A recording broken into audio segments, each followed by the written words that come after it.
They say light reveals everything, but no one tells you it can blind you too. My name is Caleb Dorne. I used to design light for a living stage plays, Broadway, the kind of beauty that disappears as fast as it arrives. I thought I understood shadows, until I stepped into hers. This isn't a story about heartbreak.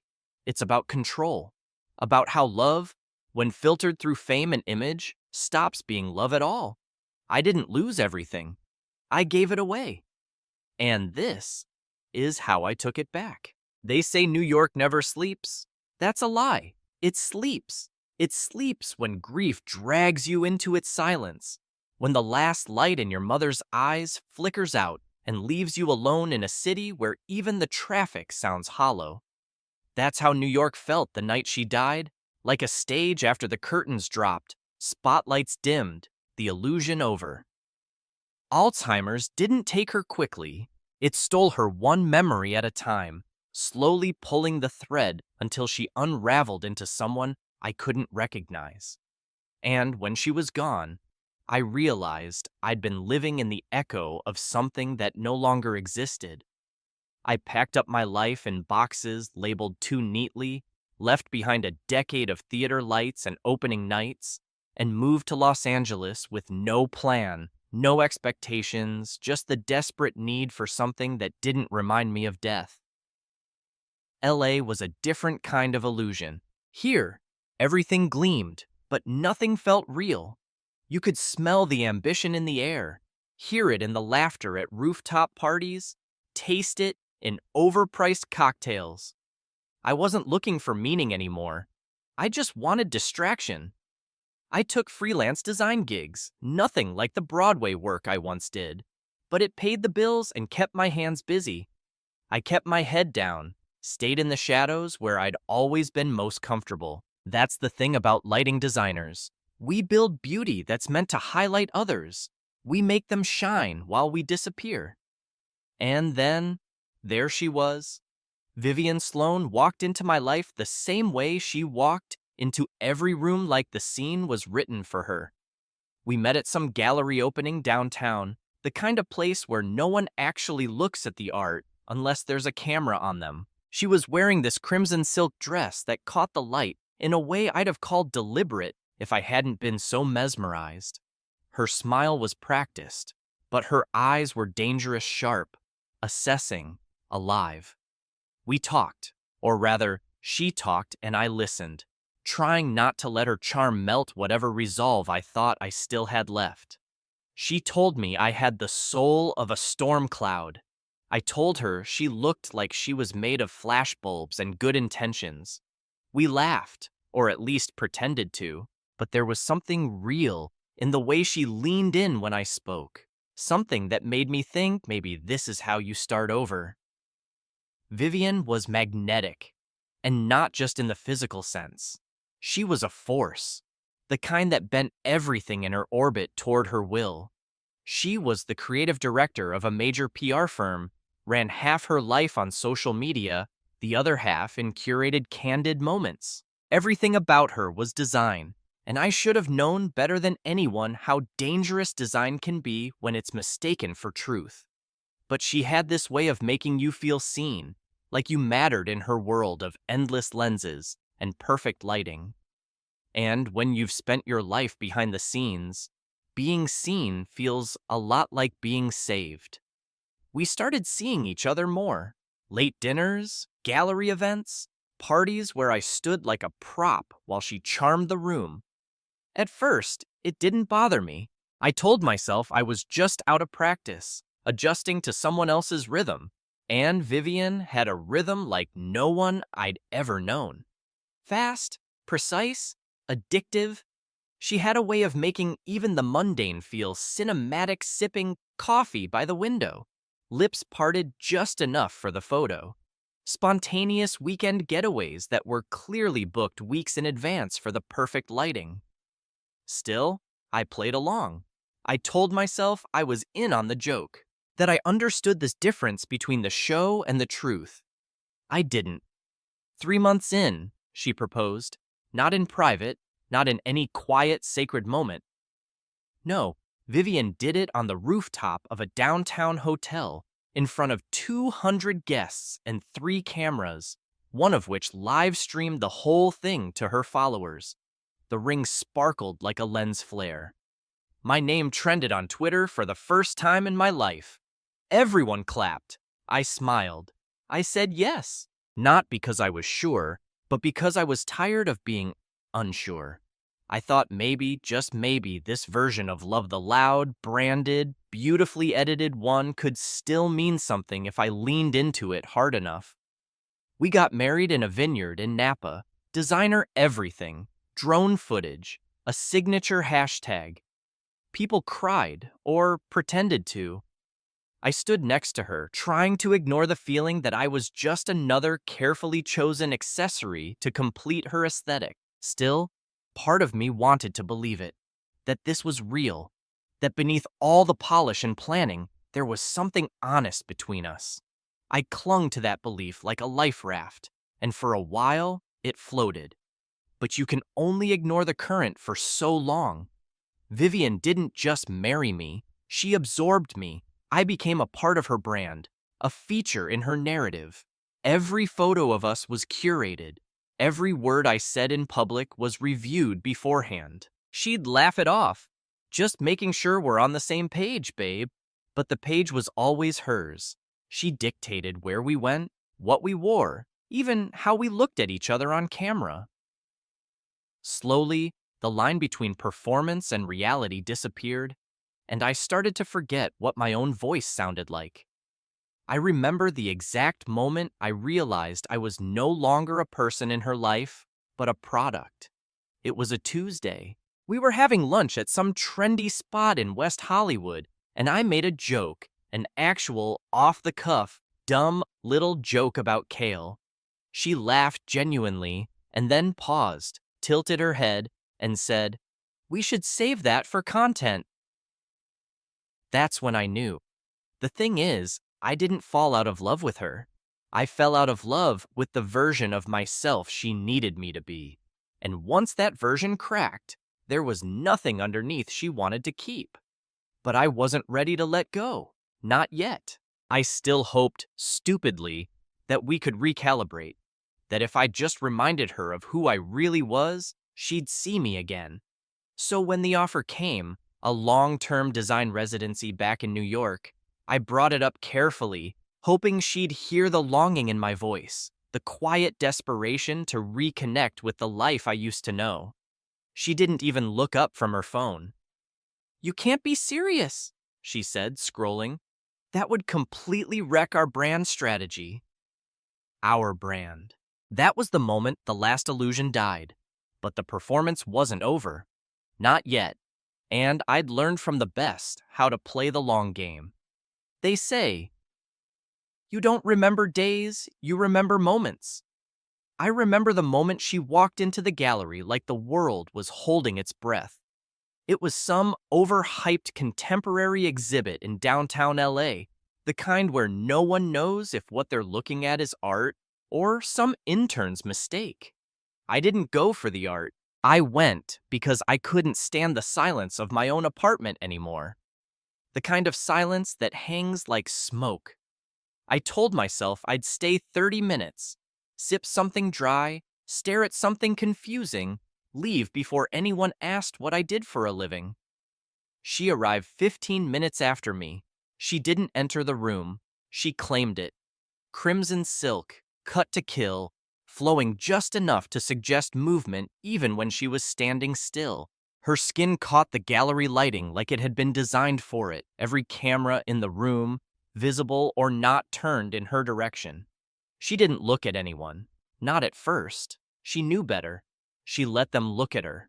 Let the anticipation build like a violin string drawn just tight enough to tremble. Vivienne Sloane. I didn't know her name then. Just that she moved like someone who had never doubted a single decision in her life. I watched her study a painting, some frantic mess of texture and shadow. And I swear, the painting seemed nervous under her gaze. People buzzed around her like insects to light. I stayed in the corner, pretending to admire some sculpture made of melted CDs. And then she turned her head and looked straight at me. It wasn't casual. It wasn't accidental. It was clinical, precise, as if she'd decided I was the most interesting thing in the room, and now she was going to dissect me with her eyes. She walked over, heels clicking like punctuation. "You look like someone who hates being looked at," she said. I blinked. "You look like someone who never stops." Her lips curled, not quite a smile, not quite disapproval. "Touch," she said, tilting her head slightly. "So what are you? Artist? Collector?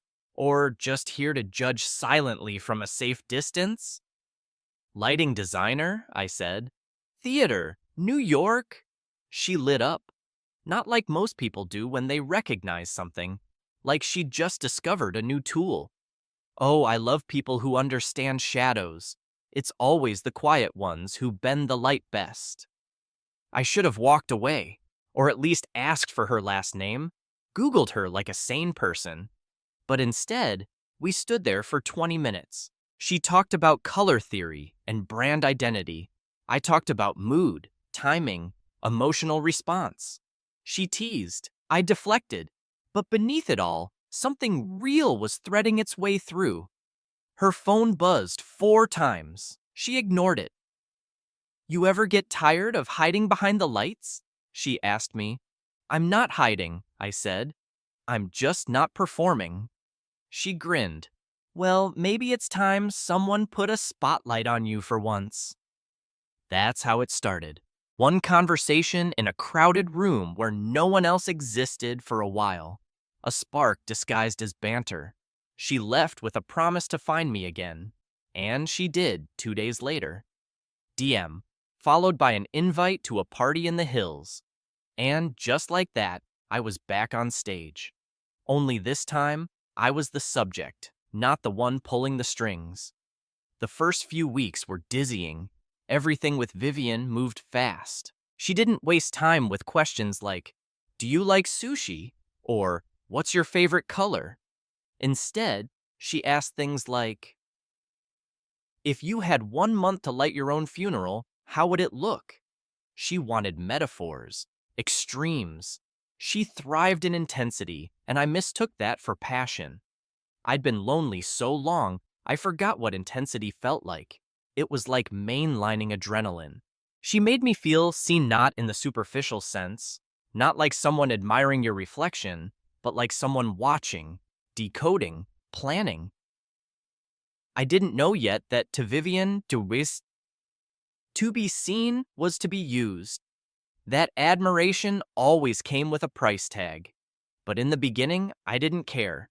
She made space for me in her schedule, her photos, her captions. We became a thing before I even realized we were a thing. My name started appearing in places I never asked for. Tags, features, think pieces, on emerging power couples in creative industries. And the craziest part? I didn't run. I let it happen. I told myself it was harmless. She had a brand, so what? Everyone in LA did. If anything, I was lucky to have someone who believed in me, who wanted to put my work in the spotlight for once. For the first time since losing my mother, I felt alive, needed, wanted. She took me to the PR firm where she worked. This impossibly sleek, sterile space where people spoke in buzzwords and metrics. She introduced me like I was some wild, authentic artifact she'd discovered and wanted to display. "This is Caleb. He's real." She said it like it was an endangered trait. Her friends were beautiful and venomous. They smiled with their eyes open, but not their mouths. They loved how quiet I was, said it made me mysterious. Vivienne started dressing me first subtly, then overtly. At first I resisted, then shrugged it off. If I had to wear the damn suede jacket for one photo, so be it. It wasn't like I was giving up my soul. Not yet. The night she asked me to move in was the same night I realized she'd already moved into my life. My calendar was filled with her events, My art was sidelined for collaborative posts. I didn't even notice when I started checking with her before saying yes to anything. And still, I stayed. Because underneath all that control, there were these rare, disarming moments. When we were alone, off camera, wine drunk, and curled on the couch, she'd lean into me and ask, "What do you think they'd say about us if none of this was documented?" And, for a heartbeat, it felt like she wanted something real. Like maybe, just maybe, she was scared that none of it would last. I held on to those moments. I gave them more weight than they deserved. I kept telling myself she was just ambitious, not manipulative. Just curated, not calculating. I mistook proximity for intimacy, performance for love. And when she asked me, in front of a rooftop full of people, with drones circling and cameras flashing, if I would marry her, I said yes. Not because I believed in the forever she promised, but because I couldn't face the silence again. Marriage, at first, felt like an extension of the show, one long, lavish curtain call, with no intention of ever letting the audience leave. Vivienne didn't just plan our wedding, she directed it. Napa Valley, a vineyard so pristine it looked fake in photos, a guest list of influencers, executives, and people I'd never met but whose net worth she could quote by heart. Drone shots, signature cocktails named after us, a hashtag that trended for 3 days, and me, standing at the altar in a tailored suit I didn't choose, smiling like a man who belonged there. Maybe I did. At the time, I told myself I was lucky. I told myself most people never get to feel that kind of devotion, that kind of all-consuming attention. I wasn't just marrying Vivienne Sloan, I was becoming a part of her empire. I wasn't being erased, I was being elevated. That was the lie I repeated quietly, like a prayer. But the thing about standing in a spotlight is that eventually, you stop seeing the edges of the stage. At first, the changes were subtle. She redid our apartment, replaced my old furniture with sharp-lined minimalism. I didn't care. She said it photographed better. She updated my wardrobe, said it was about aesthetic cohesion. Fine. I'd never cared much about clothes anyway. Then came the joint calendar, which was mostly hers. I started missing calls from old clients. Clients, she said, didn't align with our trajectory. I stopped designing for theater entirely. The hours were too unpredictable, she said. Bad for visibility. I stopped being a lighting designer. I started being Vivienne Sloan's husband. In captions, in interviews, in press. Creative collaborator. Vision partner. Titles that meant nothing and everything. I smiled in the photos. I posed the way she taught me to left side forward, chin slightly tilted, hand on the small of her back. My expression always read the same. Calm, present, enamored, like a man who had found peace. Inside, I was disintegrating. There was this one moment seared into my memory. We were backstage at an award gala she was hosting. I wasn't speaking, just attending as her plus one. I'd brought a small sketchbook, out of habit more than intent. I was doodling light maps, patterns, some concept for a future show I didn't even have anymore. She walked in, saw me with the book, and said without hesitation, "Oh, babe, that's so cute. You still draw." It was the still that broke me, like I was clinging to something childish, like my passion had been reduced to a charming hobby she could mention in a caption for relatability. I didn't say anything. I smiled, tucked the sketchbook away. That night, a picture of us at the event made it onto the cover of a lifestyle magazine. Headline: Power, Poise, Partnership. Vivienne loved that one. We didn't fight. Vivienne didn't believe in fighting. She believed in realignment conversations, which meant she talked and I adjusted. If I disagreed, I was misaligned. If I withdrew, I was withholding emotional availability. She used therapy language like a scalpel, slicing through my self-worth one term at a time. And because I'd once believed in her, I let her do it. For a while, I began to lose my days. My body was present, always camera ready, always curated, but my mind was somewhere else back in New York, under theater lights, in the quiet hum before a show began. I'd close my eyes and imagine the weight of the boards beneath my feet, the way a stage smells before opening night. I missed the dark, the honest dark. She noticed my distance. Of course she did. Vivienne noticed everything that couldn't be optimized. One evening, during a live stream Q&A on her platform, someone asked her about our relationship. She laughed, the way she always did when she was about to give an answer that sounded spontaneous but had been rehearsed 10 times. I always say Caleb is the stillness to my fire, she said. He grounds me. He reminds me what's real. I stood behind the camera watching her say that, and I realized I hadn't reminded her of anything in months. She didn't see me anymore. She saw a role, and I was playing it so well, I'd almost forgotten it wasn't me. Then came the campaign, the Family Values campaign. One of her firm's biggest clients wanted to rebrand, go softer, more human. They needed a real couple, real but beautiful, relatable but aspirational. We were perfect. She didn't even ask, just assumed I'd say yes. We're already doing this, she said. Might as well get paid. I said no. She blinked, like I'd spoken in a language she didn't understand. What? I don't want to do it, I repeated. I don't want our life to be someone else's ad strategy. She didn't scream. Vivienne never screamed. Her anger was like snow cold, quiet, and all-consuming. Do you realize how selfish you sound right now? She asked. Do you think any of this works if we're not aligned? I'm not a brand, I said. I'm not your product. Her eyes narrowed. You're not anything if you're not visible. And there it was, the line that would echo in my mind for weeks after, the truth behind everything. In her world, to exist without attention was to not exist at all. And I was fading, fast. She apologized later. With gifts, a new watch, dinner at my favorite spot, a photo of us posted with a caption, "Grateful for the ones who hold you down when life lifts you too high." Thousands of likes, dozens of comments. We looked happy.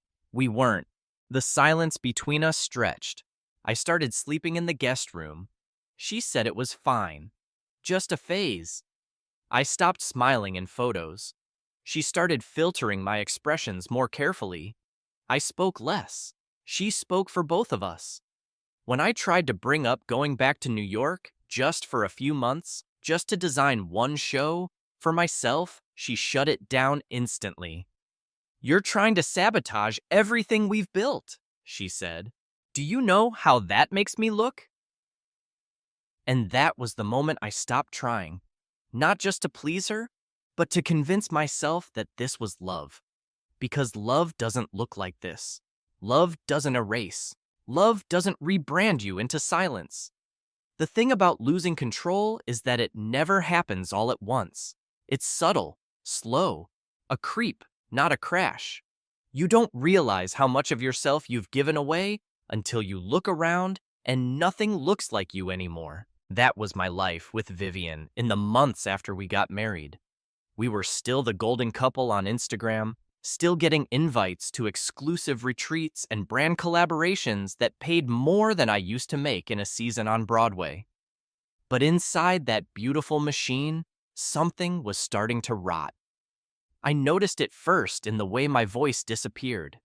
Not metaphorically, literally. I'd sit in meetings, marketing brainstorms, brand strategy dinners, all under the umbrella of our shared future, and realize I hadn't said a word in over an hour. People spoke around me, about me, sometimes even through me. Vivienne had an answer for everything, and when she didn't, She'd redirect with a smile and a story about how Caleb is a genius but so modest. That line always got a laugh, and I always smiled. What else was I supposed to do? Then came the financial nudges. Wouldn't it be easier if we combined everything? She asked one morning, casually, like she was suggesting we share a Spotify account. I said no, not because I didn't trust her, at least not yet, but because something in my gut twisted at the idea of becoming a footnote in her balance sheet. She dropped it. For that day. The next week, she asked again, this time with a spreadsheet and a proposal drafted by her assistant. She said it would streamline our goals. I nodded, filed it away, didn't sign a thing. A few weeks later, I found out she'd already moved some of our joint earnings into a shared strategic account. Her name was listed first. Around this time, Lucas Green re-entered the picture. I'd met him a few times before. Vivienne always introduced him as family, which in her world meant someone who knew too much to be discarded. He was a stylist, yes, but more than that, he was her mirror. Sharp, sarcastic, always dressed like he'd stepped out of a fashion editorial themed effortless chaos. He smiled with teeth, spoke with eyes that scanned a room like a security system. The first time we talked alone, he said, "You know she used to talk about you like you were the antidote." I laughed and asked, "To what?" He sipped his drink. "To herself." At the time, I took it as a compliment. I didn't yet know how many meanings could hide inside one sentence. Lucas started showing up more. At the apartment, at shoots, at dinners I wasn't told about until the last second. Always with a story, a cigarette, and a smirk. He and Vivienne had a rhythm that made me feel like a stranger in my own home. Inside jokes, hands that lingered, words that hung in the air a beat too long. At first, I thought I was imagining it. Jealousy, maybe? Or some twisted insecurity I hadn't shaken off from my New York days. But then came the texts. One night, Vivienne left her phone on the kitchen counter. I wasn't snooping. I just happened to glance over. The message preview read, "Still thinking about last night?" From Lucas. I stared at it like it had spoken aloud. My heart didn't race. It slowed, as if bracing for impact. I picked up the phone. The rest of the conversation was vague but unmistakable. Mentions of a private dinner, a hotel, a joke about keeping things discreet for the brand. That was the one that burned. I didn't confront her. Not then, not yet. I wasn't ready. Instead, I started watching, listening, taking notes in my head. Who she called, when she left, what time she came back. I began tracking everything like a man prepping for trial. I called Miles Chen. I hadn't spoken to him in months. He picked up on the first ring and said, "You finally ready?" That's the kind of friend Miles is. He never pushes, just waits until you realize you should have called him earlier. I told him I wasn't sure what I was doing yet.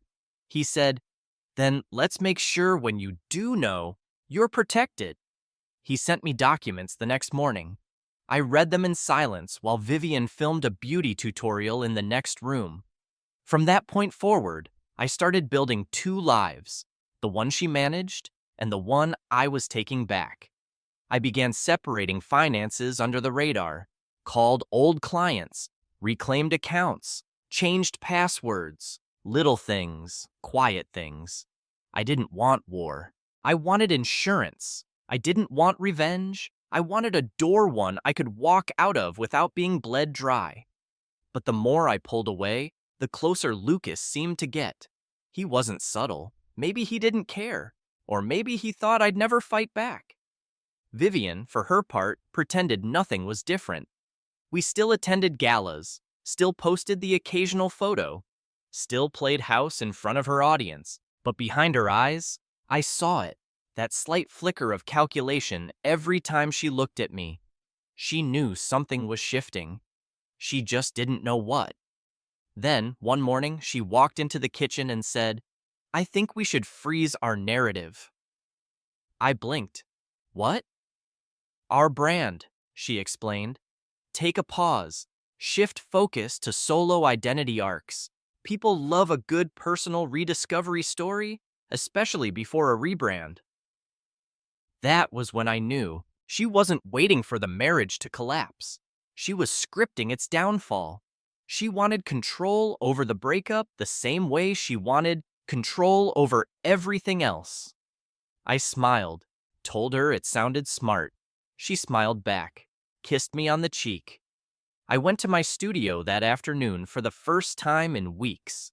I turned on every light, sat in the center of the room, and thought about how you can make a space feel alive with the right color temperature and nothing else. I thought about how I used to bring shows to life from the shadows without ever stepping on stage.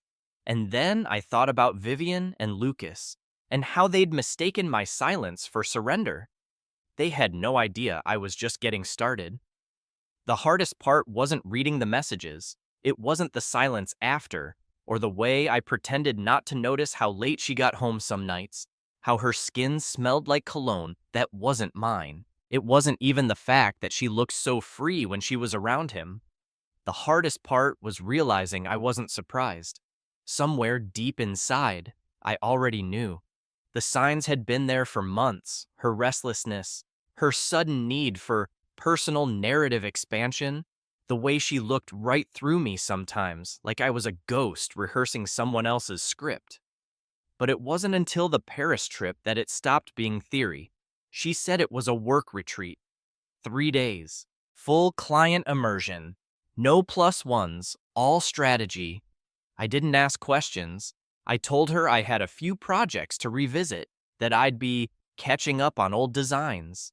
A lie so passive, it almost tasted like truth. She left a day earlier than planned. Lucas left the same day. Separate flights, same hotel, same suite. If the check-in records Miles got for me were accurate, which they were. He had a guy in France. I didn't ask for details. Some things you learn not to question when the truth's already screaming in your ear. The day she returned, she walked in like nothing happened. Kissed my cheek, told me I looked tired. I asked how the meetings went. She said, productive, clean, focused. I said nothing. That night, she posted a photo from her trip sunset view from the suite, a wine glass on the table. The caption read, "Perspective is everything." Lucas posted one too. Same view, different angle, no tags, no mentions, just the same wine glass, slightly rotated. That's when I knew they weren't even hiding. Not really. They just didn't care if I saw because they thought I wouldn't do anything. I started saving everything. Screenshots, transactions, travel itineraries. I built a quiet file, locked away under layers of passwords. Miles helped me put it together piece by piece. We had phone calls that sounded like chess matches. Move your name off the joint LLC. Close your access to the shared asset fund. Don't make noise yet. Let her feel like she's still in control. I followed his lead, not because I was scared, but because I was done playing by her tempo.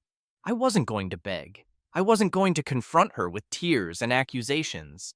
I was going to protect what was left of me and wait for her to make the final move. Lucas continued to appear like he belonged. She called him creative oxygen, said he helped her breathe. I started calling him the leak. I knew if I watched him long enough, he'd expose everything she was still trying to frame as coincidence. And he did. Sloppy mistakes, duplicate charges on the same black card, a floral delivery to our house when Vivienne was supposedly out of town, a set of cufflinks left on the nightstand, expensive, loud, and absolutely not mine. What got to me most wasn't the betrayal. It was the choreography of it all. How rehearsed it felt. How Vivienne, the master of story arcs and redemption narratives, was weaving this into her next chapter without ever writing me out officially. She still posted us, still smiled at events, still looped me into conversations that made it seem like everything was fine. And I let her, because I needed her to believe I was asleep. Because wolves don't bark when they're stalking. They move slowly, quietly, until it's time. One night, I stood outside the bedroom door while she laughed on the phone. I couldn't hear the words, just the tone. Effortless, intimate. I looked at my reflection in the hallway mirror. Same face, same eyes, but something behind them had changed. Not rage, not even grief, just precision. I walked away, turned off the lights in my studio, and slept like a man who had already left. Emotionally, I had. The rest was just logistics. Miles had a saying, "Power doesn't shout, it signs quietly." And that's exactly how we played it. Every step I took was deliberate. Every move rehearsed like a scene from one of the plays I used to light, except this time, I was no longer behind the curtain. I was the one writing the blackout. We started by unhooking everything Vivienne thought she controlled. Bank accounts, LLCs, digital assets.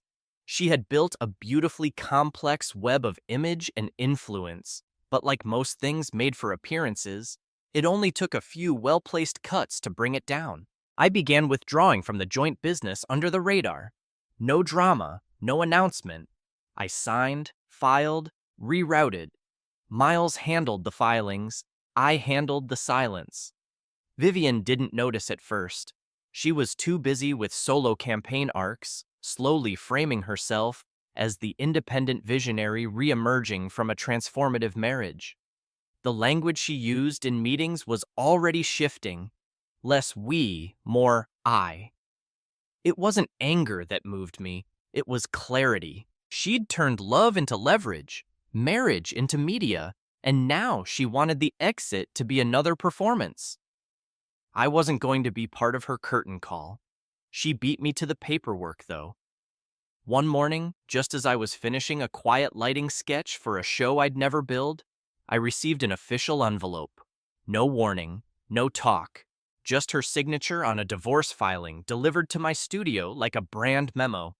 I didn't flinch. That was her final illusion. Believing she could define the terms of our ending. What she didn't know, I'd already removed my name from every joint channel with financial risk. My shares in the merged creative firm had quietly returned to my personal holding trust. The home in Beverly Hills she flaunted in every post as our sanctuary had a co-ownership clause she hadn't read carefully, one that now ensured a 50-50 split in court. And the content she posted with me without prior consent? Legally contestable under California's publicity rights law. We met in court 2 weeks later. She wore white, of course. Classic misdirection. I wore black. Not as a statement, but because it helped me remember who I was before all this. A man who worked in shadows, who knew the value of contrast. Her lawyer opened with theatrics, painting Vivienne as the brand, the engine, the visionary. I didn't interrupt. I waited. When it was my turn, Miles laid everything out, calmly, surgically, financial statements, communication records, violations of privacy. He presented the file I'd been building for months, and with each page, I watched the confidence drain from her face. But it wasn't the numbers or the legal codes that undid her.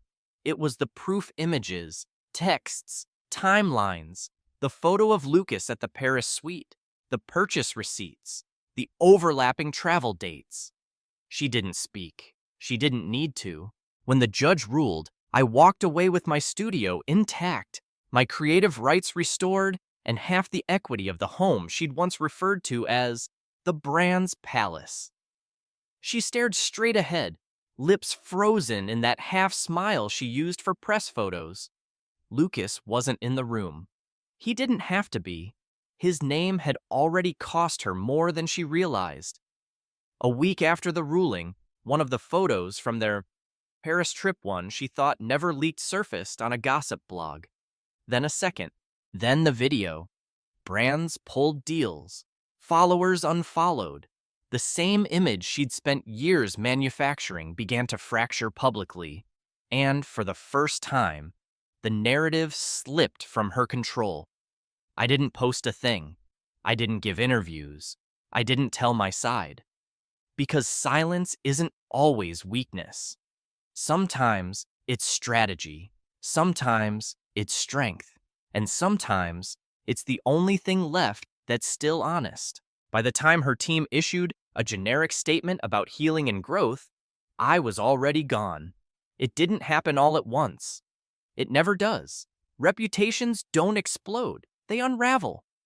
First, it was the leaked photo, an innocent enough shot if you weren't looking closely. But the internet always looks closely. Then came the second photo, Vivienne and Lucas laughing too hard, too close, at a private lounge in Paris. Getty.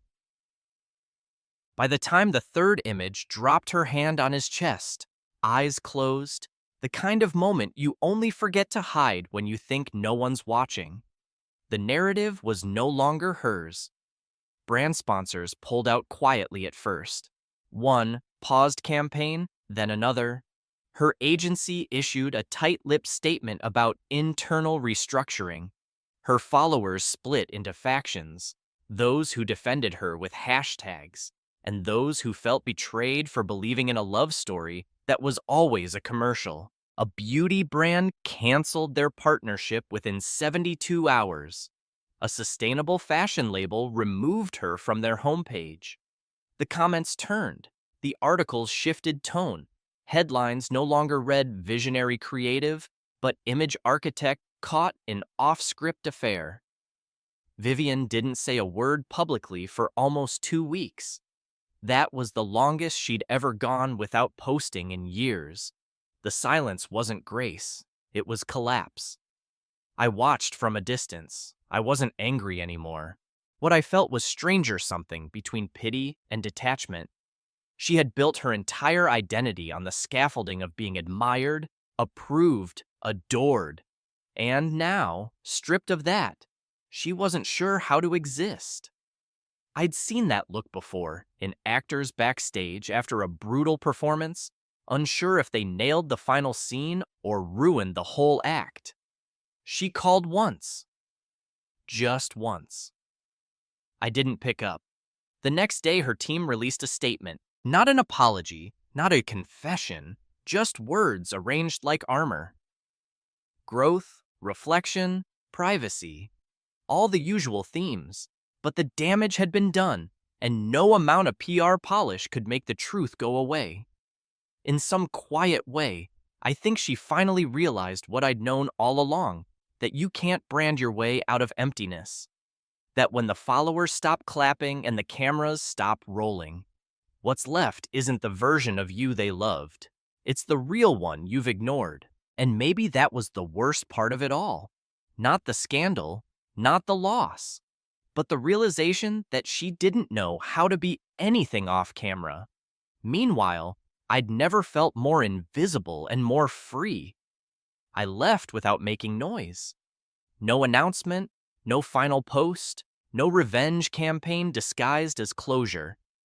I packed what mattered, my original sketchbooks, the old lamp I built in college, a box of analog photographs no one ever saw, and I drove east until the city vanished in the rearview. The silence in Santa Fe wasn't empty, it breathed. The kind of quiet that doesn't press on your chest but opens your ribs wide enough to feel your own heartbeat again. I found a small place on the edge of town. Nothing dramatic. Adobe walls, wide windows, just enough light to remind me I was still alive. At first, I didn't design. I just sat, walked, watched the wind move through cottonwood trees. Let the desert peel the layers off me slowly. I let go of the urge to explain myself, to be understood, to be seen. After years of performing love, I didn't need applause anymore. I just needed stillness. I found an old workshop downtown, half forgotten, half crumbling. The owner was in his 80s, said it used to be a glassblower's studio. He let me rent it for less than a dinner in LA. I cleaned it out with my own hands, rewired the lights, painted the walls with leftover pigment and dust. And for the first time in years, I built something not for exposure, not for validation, not for any campaign, but just to feel the rhythm of creation again. It became a space for more than just me. I started opening it up on weekends. Kids came first, curious, chaotic, then teenagers, then wanderers. A woman brought her daughter one afternoon and stayed to talk about grief. A man dropped off a sculpture he didn't want to finish alone. We didn't call it a gallery. We didn't call it anything. It just was. Vivienne faded like a perfume you stopped noticing. Her voice stopped echoing in my mind. The last headline I saw with her name in it was about reinvention and healing. Maybe she did heal. Maybe not. I stopped checking. She no longer lived in my story, just in a distant chapter I had no need to reread. One evening, just as the sun sank low and set the walls inside the studio on fire, someone walked in. She didn't knock, just paused at the doorway, as if making sure she wasn't interrupting anything sacred. She looked around slowly, eyes soft but curious. "You're Caleb, right?" she asked. I nodded, waiting. "My uncle said you used to work in theater," she continued. "He said you could make light look like it had a soul." I smiled. That was a long time ago. She stepped inside. No rush, no camera in sight. "You still believe light can heal people?" I looked at the soft shadows dancing across the floor, at the way golden dusk settled into every crack like forgiveness. "Yeah," I said, "but only when it's honest." We didn't say anything more that evening. She stayed, helped me sweep up some old fragments. I didn't ask her name. She didn't ask mine again. There was no need. That night, I turned off the lights one by one, but left the last bulb glowing a little longer, just enough to see the outlines of what was possible. Not everything needs a spotlight. Not every love needs a story arc. Some things are better lived quietly, truthfully, without choreography. I wasn't healed. I wasn't finished. But for the first time, I wasn't afraid of the dark anymore.